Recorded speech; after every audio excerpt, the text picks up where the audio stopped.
ആളുകളും ചിന്തിക്കുക ഇയാൾ പ്രസംഗം ഒന്ന് നിർത്തിയാൽ മതിയായിരുന്നു എന്നാണ്. ഉമ്മാതിരി ഇടങ്ങറാക്കുന്ന പ്രസംഗത്തിനാണ് ഇയാളെ വിളിക്കേണ്ടിയിരുന്നില്ല. ഇപ്പം പക്ഷെ കണ്ണ് തുറന്നൊന്ന് ചിന്തിക്കും. അള്ളാഹു തൗഫീക്ക് നൽകട്ടെ.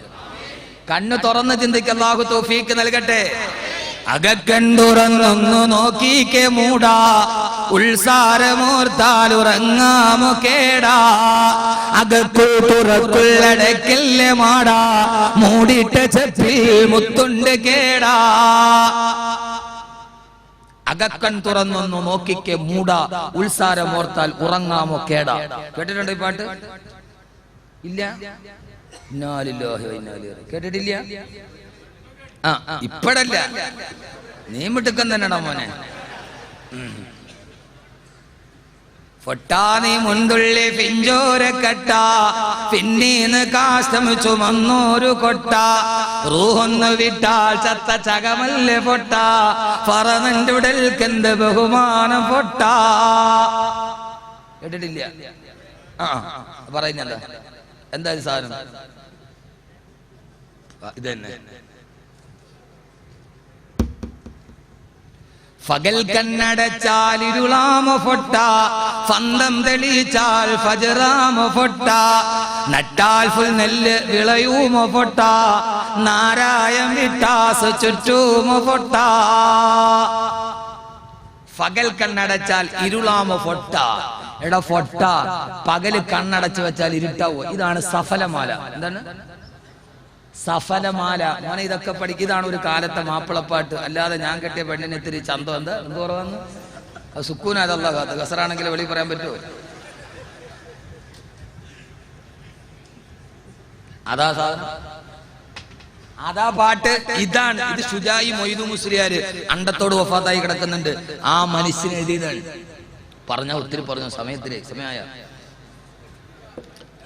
എന്റെ പ്രിയപ്പെട്ട സഹോദരങ്ങളെ, ഷുജായി ചോദിക്കുന്നുണ്ട്, മോനെ നീ ആരാ?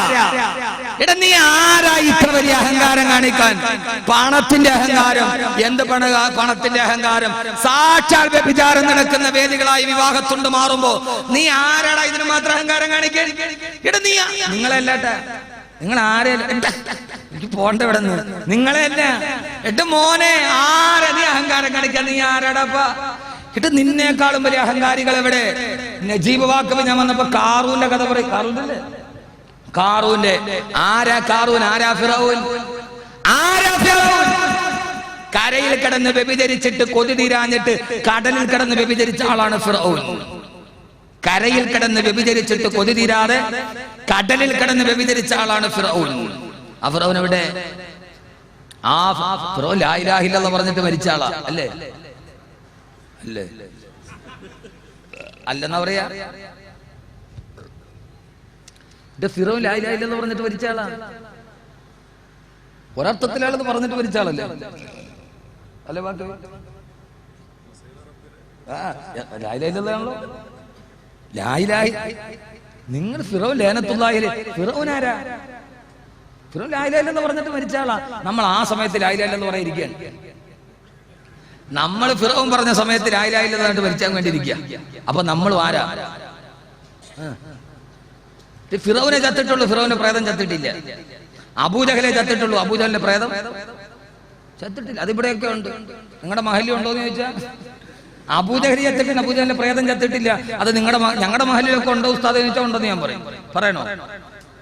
കാണിച്ചു തരണോ? ഇങ്ങോട്ടോ? ഞാൻ കാണിച്ചു. അബൂജഹലിന്റെ പ്രേതത്തെ നമ്മുടെ മഹല്ലിലാണോ? എപ്പൊ കാണിച്ചു തരാം. ഇങ്ങോട്ട് വാ. ഇതാണ് വാക്കവി. ഇങ്ങോട്ട് ഞാൻ കാണിച്ചു തരാം. ഹറമിന്റെ തൊട്ടടുത്താണ് നബിതങ്ങൾ താമസിച്ചത്. അതിനേക്കാൾ തൊട്ടടുത്താണ് അബൂജഹൽ താമസിച്ചത്.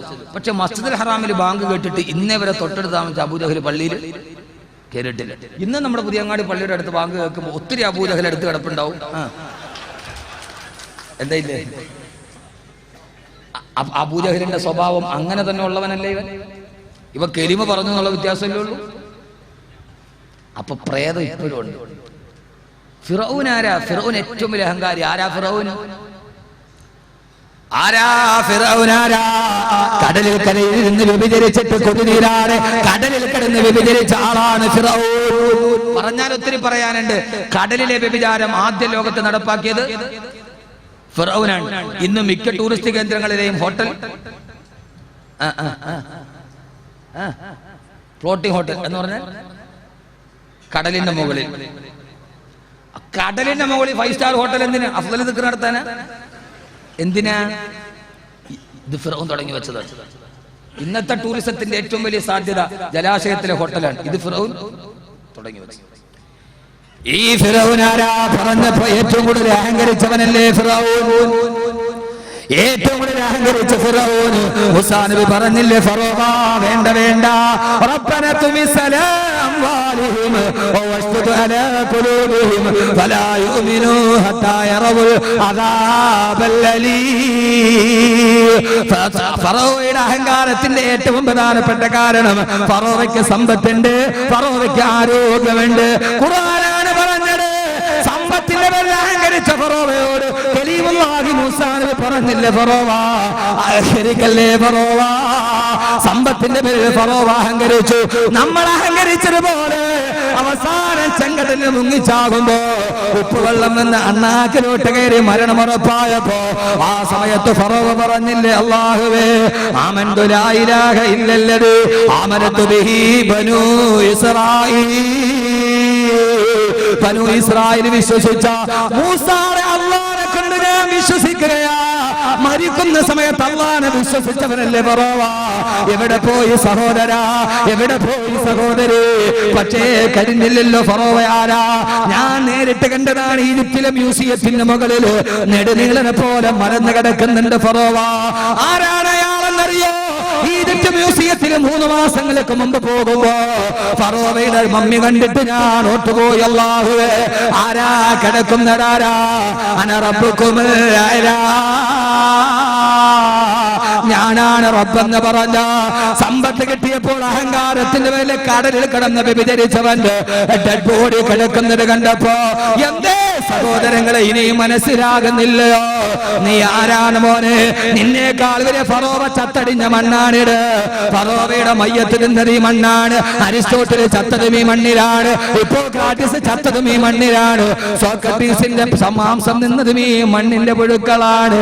അതുകൊണ്ട് മോനെ പൊട്ടാതെ മുന്തുള്ളി ഫിഞ്ചോര കെട്ട പിന്നീന് കാസം ചുമന്നോരു കൊട്ട വിട്ടാ ചത്ത ചകമല്ല പൊട്ട പറഞ്ഞിന്റെ ഉടൽക്കെന്ത് ബഹുമാനം പൊട്ട.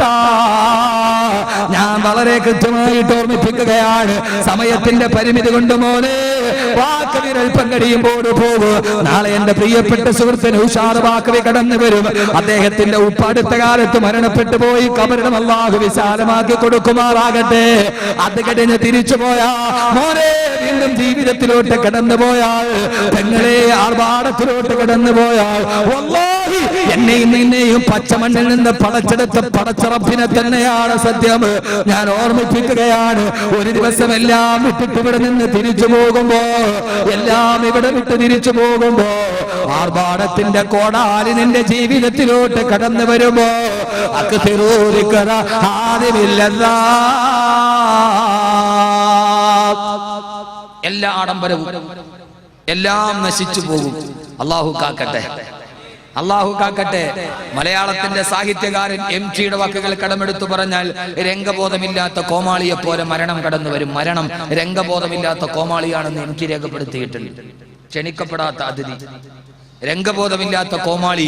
അവൻ എവിടെയാ വരേണ്ടതെന്നറിയില്ല. മോനെ ഇതിനു മാത്രം അഹങ്കരിച്ചിട്ട് ഇപ്പൊ മൊയ്ലിയാര് പറഞ്ഞാലും ശരി, പള്ളിയിലെ ഖത്തീബ് പറഞ്ഞാലും ശരി, പള്ളിയിലെ ഖത്തീബിനെ പടിയടച്ച് പിണ്ടം വെക്കാം, പള്ളിയിലെ ഖത്തീബിനെ പിരിച്ചുവിടാം. ലോകത്ത് സ്ഥിരതയില്ലാത്ത രണ്ട് കാര്യമേ ഉള്ളൂ. ഒന്ന്, നമ്മുടെ റൂഹ് എപ്പോ പോകുമെന്നും പറയാൻ പറ്റില്ല. ഖത്തീബിന്റെ ജോലി എപ്പോ പോകുമെന്നും പറയാൻ പറ്റില്ല. രണ്ടും അജലെത്തിക്കഴിഞ്ഞാൽ റൂഹ് 1 മിനിറ്റ് മുമ്പോട്ടുമില്ല പുറകോട്ടുമില്ല. ഖത്തീബിന്റെ ജോലി ഇക്കാമത്ത് കൊടുക്കണം, അവർ നിൽക്കാൻ പാടില്ല, പിരിച്ചു പൊക്കോണം. രണ്ടും ലാ യസ്തഖ്ദിമൂൻ വലാ യസ്തഖിറൂൻ.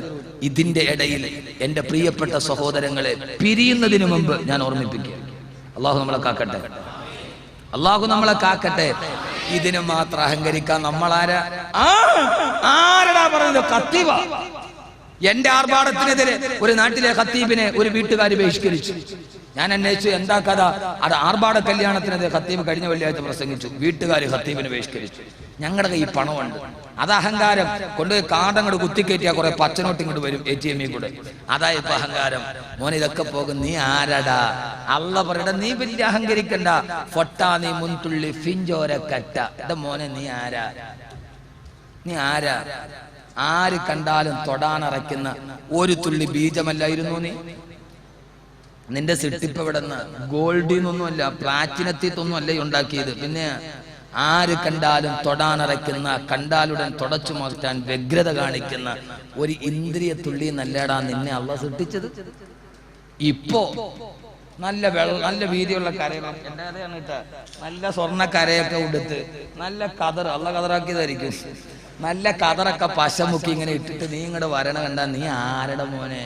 ഓ, നല്ല കതറൊക്കെ പശയൊക്കെ ഇങ്ങോട്ട് മുക്കിയിട്ട് അവനിങ്ങോട്ട് വരണണ്ട. ഇവിടെ ട്രിവാൻഡ്രത്തൊരു കോൺഫറൻസ് ഉണ്ട്, ചാലച്ചന്തയിൽ ചാക്ക് കച്ചവടം. അവന് പറയാനായിട്ടാണ്ടല്ല, ഇങ്ങോട്ട് വെച്ചിട്ടുണ്ട്.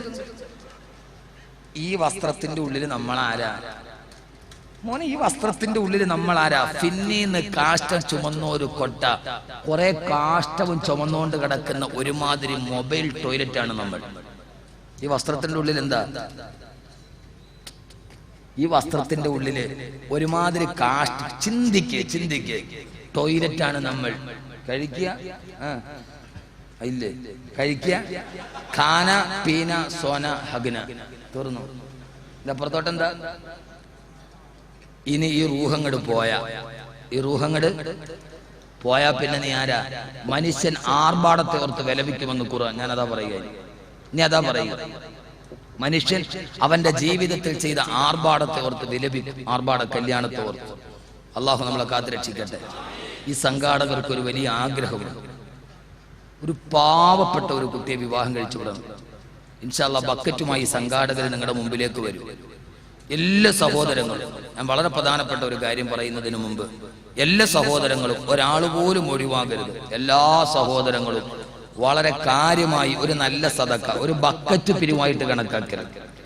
ഒരു പാവപ്പെട്ട കുട്ടിയുടെ കല്യാണത്തിന് എന്നെ കൊണ്ട് കഴിയുന്ന ഒരു സഹായം, 100, 500, 1000, 10,000 എത്രയായാലും കുഴപ്പമില്ല, നിങ്ങളുടെ കയ്യിലുള്ളത് ആ ബക്കറ്റിലേക്ക് ഇട്ട് കൊടുക്കണം. അല്ലാഹു സ്വീകരിക്കട്ടെ.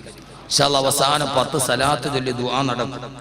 എല്ലാവർക്കും അറിയാം, ഞാൻ ഏതാണ്ട് 10-18 വർഷമായി കേരളത്തിന്റെ അകത്തും പുറത്തും വാത് പറയുന്നത്. ഇങ്ങോട്ടൊക്കെ വരാൻ തുടങ്ങിയിട്ട് കുറച്ച് നാളായിട്ടുള്ളൂ. ഞാൻ അവാമിലോദന സമയത്ത് വാത് പറയാൻ തുടങ്ങിയ ആളാണ്, മീശ മുളക്കണേന് മുമ്പ്. അള്ളാഹുടെ തൗഫീഖ് കൊണ്ട് എത്രയോ സദസ്സുകൾ അള്ളാഹു നിലനിർത്തി തരട്ടെ. അള്ളാഹു നിലനിർത്തി തരട്ടെ. എന്താ മനുഷ്യന്മാരെ, ഇയാൾ ഒടുങ്ങിപ്പോണമെന്ന? അള്ളാഹു നിലനിർത്തി തരട്ടെ, അള്ളാഹു നിലനിർത്തി തരട്ടെ. എന്താ ലാഭം എന്ന് ചോദിച്ചാ 25,000 കിട്ടുമെന്നൊക്കെ നിങ്ങൾ പറഞ്ഞാലും ഈ മനുഷ്യന്മാർ പറയണല്ലാതെ ഒരാളും തരണമില്ല. വാ, അൽഹംദുലില്ലാഹ്, ഞാൻ തന്നെ ഇട്ടേക്കാം. അള്ളാഹു സ്വീകരിക്കട്ടെ, അള്ളാഹു ഖൈറും ബറക്കത്തും തരട്ടെ. പണ്ടെല്ലാരും പറയും ഉസ്താദന്മാരെന്ന് പറഞ്ഞാൽ കൈക്കോട്ട് മാതിരിയാണ്, ഇങ്ങോട്ട് മേടിക്കുള്ളൂ. ഇപ്പൊ 2013 ശേഷം നമ്മുടെ സംഘടന കൂടി അത് മാറ്റി. ഇപ്പൊ നമ്മുടെ JCB മാതിരിയാണ്, ഇങ്ങോട്ടും ഭരിക്കാം അങ്ങോട്ടും തൊഴും.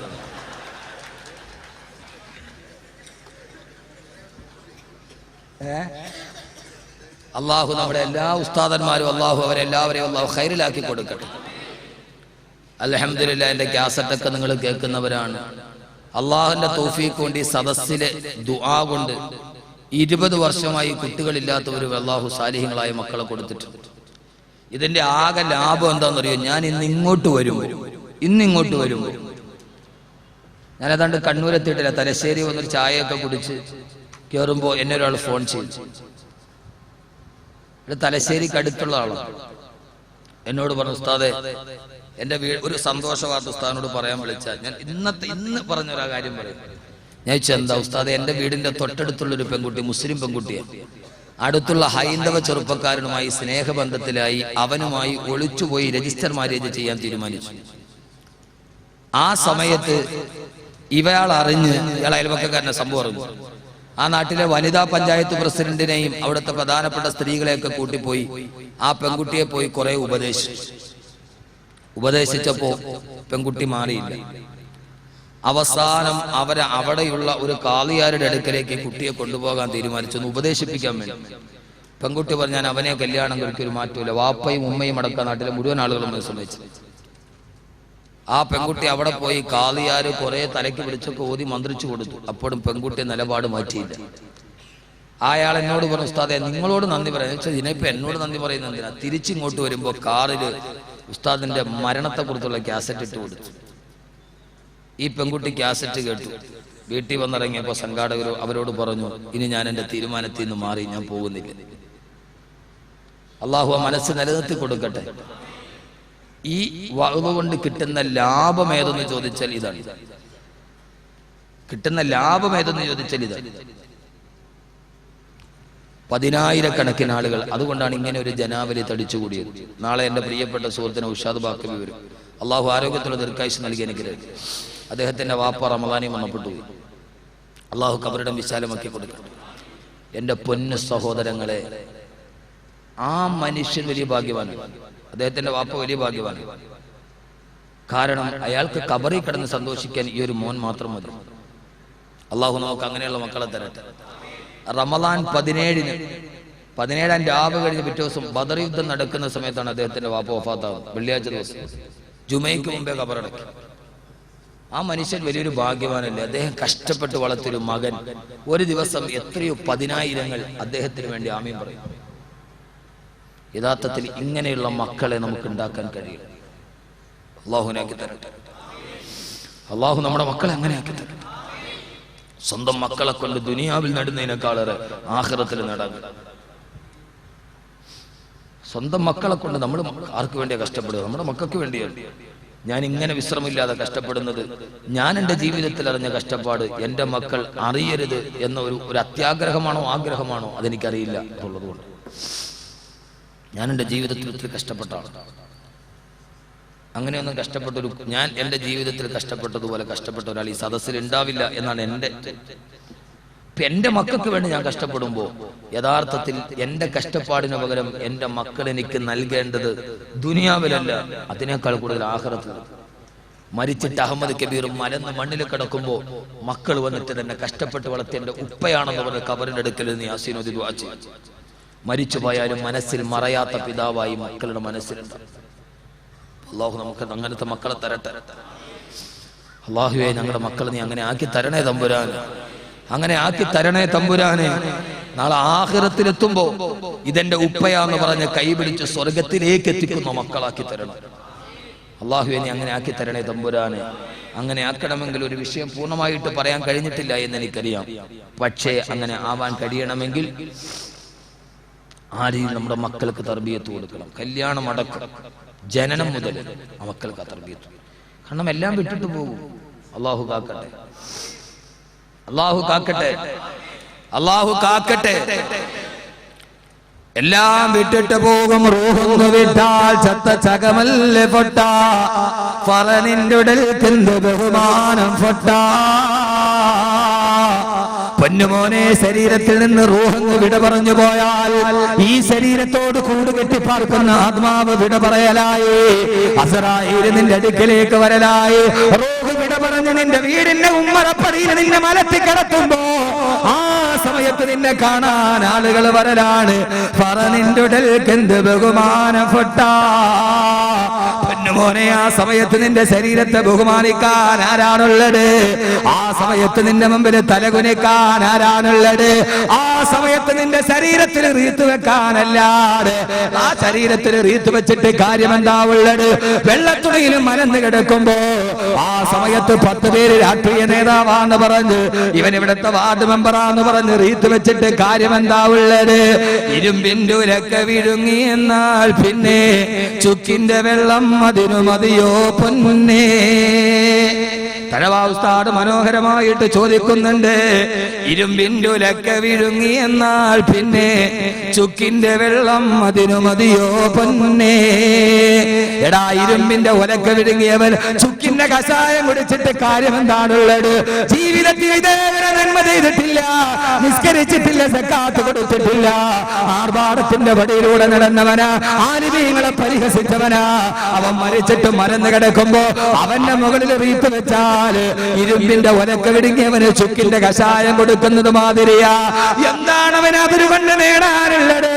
അതുകൊണ്ട് സഹോദരങ്ങളെ സഹോദരങ്ങളെ സഹോദരങ്ങളെ, അവസാനം ഇവിടെ നിന്ന് വിട പറയുമ്പോ, മാതാപിതാക്കളും മക്കളിൽ നിന്ന് പൊട്ടിക്കരയുമ്പോ, അരുമക്കിടാങ്ങൾ വാപ്പയെ വിളിക്കുന്നേ, അതിനുത്തരം ചെയ്യാതെന്നു നീ കിടക്കുന്നേ. ക്ഷമ വിട്ട ഉമ്മയും പൊന്നുമകനെ എന്നെ കൈവിട്ടു പോയോ കാണലെന്നാ നിന്നെ. അഹമ്മദ് കബീറിന്റെ മയ്യത്തവന്റെ വീടിന്റെ മുമ്പിൽ കിടക്കുകയാണ്. എന്റെ പൊന്നുമക്കൾ എന്നെ മയ്യത്തിൽ കെട്ടിപ്പിടിച്ച് പൊട്ടിക്കരയുകയാണ്. ഉപ്പാ ശനിയാഴ്ച വീട്ടിൽ നിന്നിറങ്ങുമ്പോ വ്യാഴാഴ്ച തിരിച്ചു വരാമെന്ന് പറഞ്ഞ് യാത്രയും പറഞ്ഞ് മുത്തം നിന്ന് പോയ ഉപ്പാ. ഓർക്ക് സഹോദരങ്ങളെ സഹോദരിമാരെ, ഒരു ദിവസം വീടിന്റെ മുമ്പിൽ നമ്മളും എത്തുകയില്ലേ? ഒന്നും അറിയാതെ മരന്ന് കിടക്കുകയില്ലേ? നമ്മുടെ മക്കള് നമ്മളെ കെട്ടിപ്പിടിച്ച് കരയില്ല മക്കളെ. ഉപ്പാ കണ്ണു തുറക്കുപ്പാ, ഒന്ന് ചിരിക്കുപ്പാ, ഒരു മുത്തന്താ ഉപ്പാ. ആ സമയത്ത് മരന്ന് കിടന്നിട്ട് സ്വന്തം മക്കളോട് പറയാൻ കഴിയണ്ട, മക്കളെ ഉപ്പാക്കൊന്നും സംഭവിച്ചിട്ടില്ല, ഉപ്പാക്കൊരു നട്ടവും സംഭവിച്ചിട്ടില്ല. ഹശരമേ ഫിർമിലേ ഗേ മേരേ ദോസ്തോ ബസ് ഗയി बस गई ये मकाम आखिरी आखिरी. മക്കളെ ഉപ്പ പോവുകയാണ്, മക്കളെ ഉപ്പ പോവുകയാണ്, ഉപ്പ പോവുകയാണ് മക്കളെ. ഹശറുമേ ഫിർ മിലേംഗേ ഇൻഷാ അല്ലാഹ്. ഇനി നമുക്ക് സ്വർഗ്ഗത്തിൽ വെച്ച് കാണാം, പരലോകത്തിൽ വെച്ച് കാണാം. എന്റെ ശബ്ദം കേൾക്കാൻ ഈ പാതിരാത്രികളെ തടിച്ചുകൂടിയ എന്റെ പ്രിയപ്പെട്ട ഉപ്പ, പ്രിയപ്പെട്ട ഉമ്മ, മരിച്ചിട്ടും രാത്രി പകൽ കഴിഞ്ഞിട്ട് വീട്ടിലെത്തിയില്ല എങ്കിൽ, നാളെ മരിച്ചിട്ട് മണ്ണിന്റെ അടിയിലോട്ട് കടന്നു പോയെങ്കിൽ, നാളെ പരലോകത്ത് നമ്മുടെ മക്കളെ ഭാര്യയെ കാണണ്ടേ, നമ്മുടെ മാതാപിതാക്കളെ കാണണ്ടേ. നാളെ പടച്ചറപ്പിന്റെ പരലോകത്തിന്റെ മുമ്പ് കത്തിക്കാളുന്ന നരകം ഇങ്ങനെ കടന്നു വരുമ്പോ,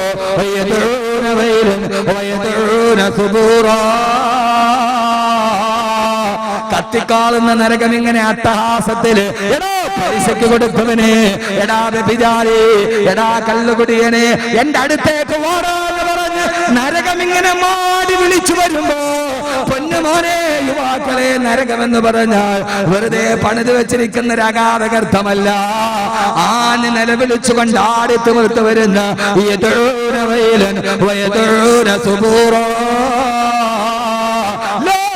اليوم ثبورا واحدا وادعوا ثبورا كثيرا. ഖുർആനാണ് അട്ടഹസിച്ച് നിലവിളിച്ചിട്ടടാ പലിശക്കാരാ തമ്മാടി, എടാ മദ്യപാനി തമ്മാടി, എന്റെ അടുക്കലേക്ക് വാങ്ങു പറഞ്ഞു മാനം മുട്ടക്കത്തുന്ന തീപ്പന്തവുമായി നരകം ഇങ്ങനെ ആഞ്ഞു വിളിച്ചു നൽകുമ്പോ, ആ സമയത്ത് പരലോകത്തെ ഒരു ഗ്രഹം അല്ലാഹുവിന്റെ വിശുദ്ധമായ ഖുർആൻ പറയുന്നത് പറഞ്ഞിട്ട് ഞാൻ അവസാനിപ്പിക്കുകയാ. ആ സമയത്ത് ഒരു രംഗം ഖുർആൻ പറയുന്നുണ്ട്, യുബസ്സറൂനഹും യവത്തുൽ മുജ്രിമു لو يفتدي من عذاب يومئذ ببنيه وصاحبته وأخيه وفصيلته التي تؤويه.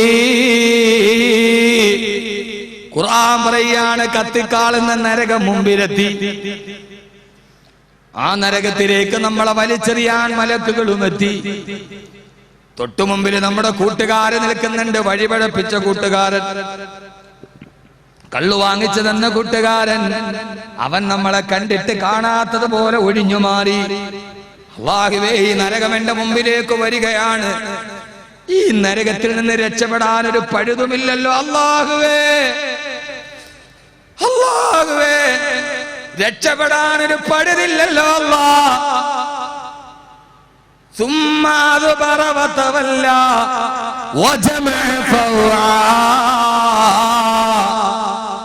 നരകം കണ്ടിട്ട് പേടിച്ച് പേടിച്ച് പുറകോട്ട് മാറുമ്പോ, ഈ നരകത്തിൽ നിന്ന് രക്ഷപ്പെടാൻ എന്താണ് വഴിയെന്ന് നോക്കുമ്പോ, ആ സമയത്ത് നമ്മുടെ മക്കൾ നമ്മുടെ വലതുഭാഗത്ത് നിൽക്കുന്നുണ്ട്, നമ്മുടെ ഭാര്യ ഇടതുഭാഗത്ത് നിൽക്കുന്നുണ്ട്, നമ്മളെ നൊന്ത് പ്രസവിച്ച ഉമ്മ, കഷ്ടപ്പെട്ട് വളർത്തിയ ഉപ്പ മുൻഭാഗത്തുണ്ട്. ആ സമയത്ത് നമ്മുടെ പൊന്നുമക്കളുടെ കയ്യിൽ പിടിച്ചിട്ട് അല്ലാഹുവോട് പറയും, അല്ലാഹുവേ, ലൗ യഫ്തദി മിൻ അദാബി യൗമിഇദിൻ ബിബനി. അല്ലാഹുവേ, എൻ്റെ ഈ പൊന്നുമക്കളെ ഞാൻ എൻ്റെ അല്ലാഹുവേ എന്റെ ഈ പൊന്നുമക്കളെ ഞാൻ നരകത്തിലേക്ക് ഇടാമല്ല, എന്നാലും എന്നെ നീ നരകത്തിൽ നിന്ന് രക്ഷിക്കണേ അല്ലാ. പൊന്നു സഹോദരങ്ങളെ, ഈ പൊന്നുമക്കളുടെ കയ്യിൽ പിടിച്ചിട്ട് നരകത്തിലേക്ക് വലിച്ചെറിയുന്ന ദിവസമാണ് മഹ്ശർ എന്ന് വിശുദ്ധ ഖുർആൻ. വസാഹിബത്തി, എന്റെ ഈ ഭാര്യ ഞാൻ ഈ തീരിടാം അല്ലാഹുവേ, എന്നാലും എന്നെ നീ രക്ഷിക്കണേ അല്ലാ. എന്റെ ഉമ്മയെ എന്റെ ഉപ്പയെ ഞാൻ ഈ നരകത്തിരിടാൻ തമ്പുരാനെ, ഖുർആനാണ് എന്നെ ഒന്ന് രക്ഷിക്കല്ലാഹുവേ.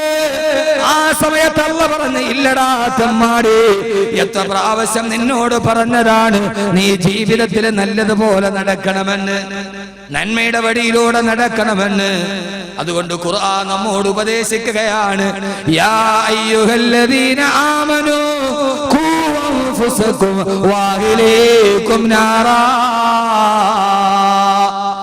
നിങ്ങളുടെ ശരീരത്തെയും നിങ്ങളുടെ കുടുംബത്തെയും നരകത്തിൽ നിന്ന് നിങ്ങൾ കൂട്ടിച്ചു കൊള്ളണേ. കല്യാണത്തിന് ആർഭാടം നടത്തി നിന്റെ മകളെ നരകത്തിലിടരുത്, നിന്റെ ഭാര്യയെ നരകത്തിലേക്ക് വിടരുത്, നിന്റെ കുടുംബക്കാരെ നരകത്തിലേക്ക് വിടരുത്. കല്യാണ ദിവസം ഹറാമിന്റെ കൂത്തരങ്ങാകരുതെന്ന് വിശുദ്ധ ഖുർആൻ. നിങ്ങൾക്ക് പേടിയുണ്ടോ? നിങ്ങളെയും നിങ്ങളുടെ കുടുംബത്തെയും നരകത്തിൽ നിന്ന് സൂക്ഷിക്കണം. ഈ ആയത്തിറങ്ങേണ്ട താമസം ഒരു സഹാബി ഹബീബായ നബിയുടെ മുമ്പിൽ പെടച്ചു താഴെ വീണു. അള്ളാന്റെ റസൂൽ ഓടി വന്നു. സഹാബി റിസാലത്തിന്റെ മടിയിലേക്ക് ആ സഹാബിയുടെ ശിരസ് എടുത്തു വെച്ചു. ഹബീബായ നബി ഫവളയദുഹു അലാ സദ്രിഹി, ആ സഹാബിയുടെ നെഞ്ചിലേക്ക് കൈവച്ചിട്ട് പറഞ്ഞു, കുല്ലാ ഇലാഹ ഇല്ലല്ലാഹ്, ലാ ഇലാഹ ഇല്ലല്ലാഹ് പറ, ലാ ഇലാഹ ഇല്ലല്ലാഹ് പറ. ഹബീബായ നബിയുടെ മടിവയിൽ തല വെച്ചിട്ട് ആ സഹാബി പറഞ്ഞു, നബിയേ ലാ ഇലാഹ ഇല്ലല്ലാഹ്. അത് പറയേണ്ട താമസം അദ്ദേഹത്തിന്റെ ചുണ്ടിന്റെ ചലനം അവസാനിച്ചു. ഹബീബായ നബിയുടെ മടിത്തട്ടില് തലവെച്ച ആ മനുഷ്യൻ എന്നേക്കുമായി വിട പറഞ്ഞുപോയി. ഈ ഒരൊറ്റ ആയത്ത് കേട്ടപ്പോ ഹാർട്ട് അറ്റാക്ക് വന്ന് മരിച്ചു വീണൊരു സഹാബി. അള്ളാഹു നമുക്ക് തൗഫീഖ് നൽകട്ടെ. നന്മയോടെ ജീവിച്ച് നല്ലതുപോലെ ജീവിച്ച് അവസാന നാളെ സ്വർഗത്തിൽ ഭാര്യ മക്കളോട് തിരിക്കുന്ന നല്ല കുടുംബമായി അല്ലാഹുവേ നീ ഞങ്ങളെ സ്വീകരിക്കണേ തമ്പുരാനെ, നീ ഞങ്ങളെ സ്വീകരിക്കണേ തമ്പുരാനെ. അല്ലാഹുവേ നീ ഞങ്ങളെ സ്വീകരിക്കണേ തമ്പുരാനെ. അല്ലാഹു നമുക്ക് തൗഫീഖ് നൽകട്ടെ. അല്ലാഹു നമുക്ക് തൗഫീഖ് നൽകട്ടെ. അല്ലാഹു നമുക്ക് തൗഫീഖ് നൽകട്ടെ. അതുകൊണ്ട് സഹോദരങ്ങളെ, അങ്ങനെയുള്ള ഒരു കുടുംബ സാഹചര്യത്തിന് വേണ്ടി നന്മയോടെ നല്ലതോടുകൂടി ജീവിക്കാൻ അല്ലാഹു തൗഫീഖ് നൽകട്ടെ. വളരെ പ്രധാനപ്പെട്ട 10 സലാത്ത് നടക്കുകയാണ്. അതിനു മുമ്പ് ഞാൻ എൻ്റെ പ്രിയപ്പെട്ട സഹോദരങ്ങളോട്, കേരളത്തിൽ ഏതാണ്ട് 18 വർഷമായി ഞാൻ അകത്തും പുറത്തും വഅദ് പറയുന്നു. വിദേശത്തും ദുബൈയിലും അബുദാബിയിലും ഒക്കെ എൻ്റെ എത്രയോ സുഹൃത്തുക്കൾ, മാടായി KMCCയുടെ അന്നത്തെ സംഘാടനയാണ് HP അഷ്റഫ് സാഹിബ് അടക്കമുള്ള ആളുകൾ. അങ്ങ് അകത്തും വിദേശത്തുമായി 30,000-ലധികം ആളുകൾ എൻ്റെ സദസ്സിൽ, എല്ലാവരും അവിടെ തന്നെ ഇരിക്കും. എൻ്റെ സദസ്സിൽ അല്ലാഹു സുബ്ഹാനഹു വ തആല അഹമ്മദ് കബീറിന് നൽകിയ ഏറ്റവും വലിയ അനുഗ്രഹം ഏതാണെന്ന് ചോദിച്ചാൽ ഞാൻ ഒറ്റ വാക്കിൽ മറുപടി പറയും, അത് ഈ ആൾക്കൂട്ടമൊന്നുമല്ല. ഈ ആൾക്കൂട്ടം ചെറുതാണെന്നാണ് എൻ്റെ അഭിപ്രായം. ഞാനിപ്പോൾ ഹുബ്ബ് റസൂൽ റമളാൻ പ്രഭാഷണം പെരിന്തൽമണ്ണ നെഹ്റു സ്റ്റേഡിയത്തിൽ നടത്തി. 1.5 ലക്ഷത്തിലധികം ആളുകളുണ്ടായിരുന്നു. മഴ പെയ്തിട്ട് തിമിർത്ത് മഴ പെയ്തിട്ട് കസേര എടുത്ത് തലയിൽ കമഴ്ത്തി വെച്ചിട്ട് അവർ പ്രസംഗം കിട്ടും. മഴ പെയ്തവർ നനയുന്നത് കണ്ടപ്പോ ഞാൻ സങ്കടത്തോടെ ചോദിച്ചെന്നാ നിർത്തട്ടെ. ചെറുപ്പക്കാർ മുഴുവനും പറഞ്ഞു, ഉസ്താദേ വേണ്ട, ഞങ്ങൾ കേട്ടോളാം. ഒരു കുട്ടി അനങ്ങിപ്പോയില്ല. 1 ലക്ഷത്തിലധികം ആളുകൾ, ഒരു കുട്ടി അനങ്ങിയില്ല. ഞാനും നന്നായിട്ട് സംസാരിച്ചു. ആ ഒരു സദസ് ഇപ്പൊ ഒരു മഴ പെയ്താൽ തലയിൽ കസേര, ഫേസ്ബുക്കിൽ അതിന്റെ ഫോട്ടോ ഒക്കെ കുറെ പേര് പോസ്റ്റ് ചെയ്തിട്ടുണ്ട്. ഫേസ്ബുക്ക് ഞാൻ കൈകാര്യം ചെയ്യുന്നതല്ല. ഒന്ന് ഞാൻ ആദ്യം സദസ്സിൽ പറയല, എന്റെ ഫേസ്ബുക്ക് അക്കൗണ്ട് ഞാൻ കൈകാര്യം ചെയ്യുന്ന, ഫേസ്ബുക്ക് അക്കൗണ്ട് കൈകാര്യം ചെയ്യാറില്ല. അല്ലാതെ തന്നെ സമയമില്ല, ഇനിയിപ്പോൾ അതിന്റെ പറയുന്നാൽ. അപ്പൊ ഫേസ്ബുക്കിൽ എന്റെ അക്കൗണ്ട്, എന്റെ പേരിലൊരു പ്രൊഫൈൽ ഉണ്ടെങ്കിൽ ഞാൻ ഫേസ്ബുക്കിൽ അക്കൗണ്ട് കൈകാര്യം ചെയ്യുന്നേ ഇല്ല. ഒന്നും എന്റേതല്ല. ഒരു പേജ് മാത്രം, കമലാ സുറിയുടെ എങ്ങാണ്ട് ഒരു പേജ് ഉണ്ട്. കാരണം ഫേസ്ബുക്കിലോട്ട് പോയാൽ പിന്നെ അതിനെ സമയം ഉണ്ടാവുള്ളൂ. ഫോൺ എടുക്കാൻ സമയമില്ല, ഇപ്പൊ ഫേസ്ബുക്കിന്റെ അടുക്കൽ പോകും. അപ്പൊ എന്ന് പറഞ്ഞാൽ ഒരുമാതിരി ഓൺലൈൻ വ്യഭിചാരം.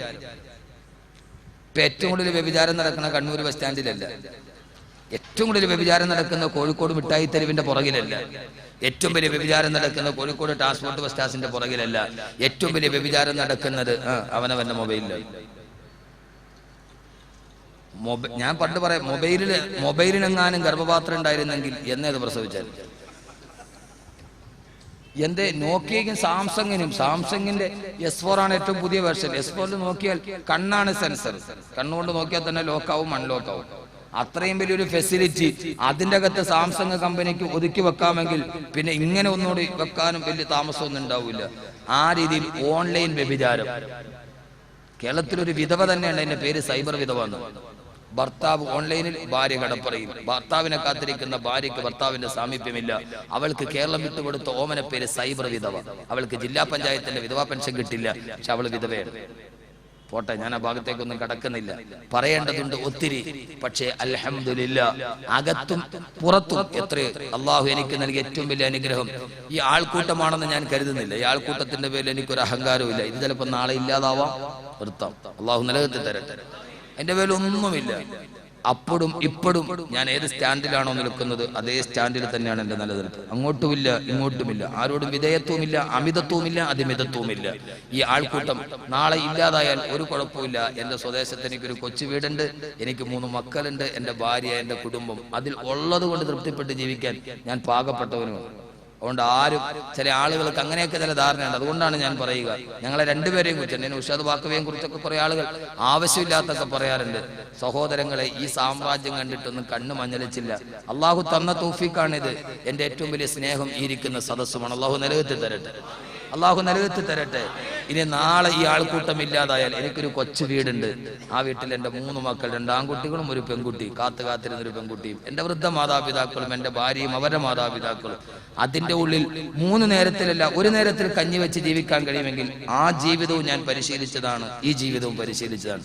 അള്ളാഹു നമുക്കെല്ലാവർക്കും അള്ളാഹു തന്ന നിയമത്ത് അള്ളാഹു നിലനിർത്തി തരട്ടെ. ഈ ബന്ധത്തെയും അള്ളാഹു നിലനിർത്തി തരട്ടെ. എന്റെ മുമ്പിലേക്ക് ഞാൻ പെരിന്തൽമണ്ണയിൽ പ്രസംഗിക്കുമ്പോൾ ഒരു ഭാര്യയും ഭർത്താവും കൂടി വന്നു. ഉസ്താദേ, 20 വർഷമായി കുട്ടികൾ